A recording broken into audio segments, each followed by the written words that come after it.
start a new chapter today as we read through the Kama Sutra.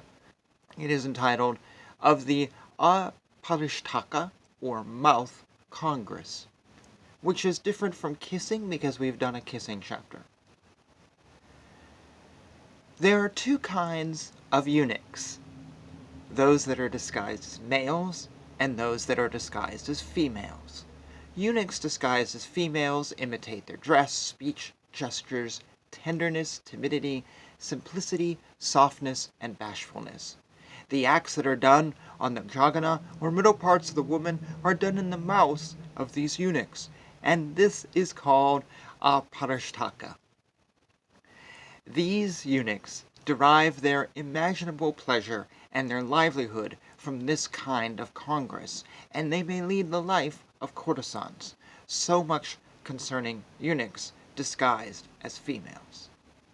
Eunuchs disguised as males keep their desires secret, and when they wish to do anything, they lead the life of shampooers.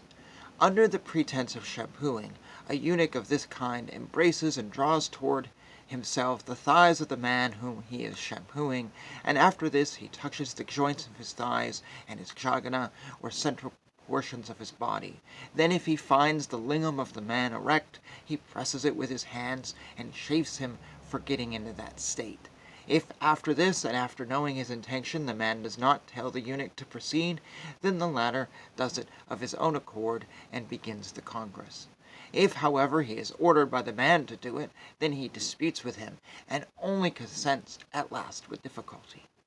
The following 8 things are then done by the eunuch one after the other: the nominal congress, biting the sides, pressing outside, pressing inside, kissing, rubbing, sucking a mango fruit, swallowing up. At the end of each of these, the eunuch expresses his wish to stop, but when one of them is finished, the man desires him to do another, and then after that is done, then the one that follows it, and so on. When holding the man's lingam in his hand and placing it between his lips, the eunuch moves about his mouth. It is called the nominal congress. When covering the end of the lingam with his fingers collected together, like the bud of a plant or flower, the eunuch presses the sides of it with his lips, using his teeth also. It is called biting the sides. When being desired to proceed, the eunuch presses the end of the lingam with his lips closed together and kisses it as if he were drawing it out. It is called the outside pressing.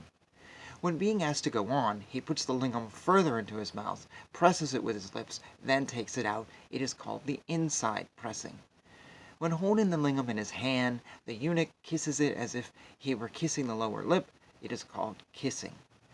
When after kissing it, he touches it with his tongue everywhere and passes the tongue over the end of it, it is called rubbing.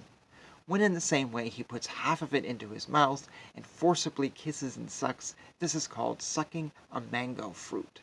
And lastly, with the consent of the man, the eunuch puts the whole lingam into his mouth and presses it to the very end as if he were going to swallow it up. It is called swallowing. Striking, scratching, and other things may also be done during this kind of congress.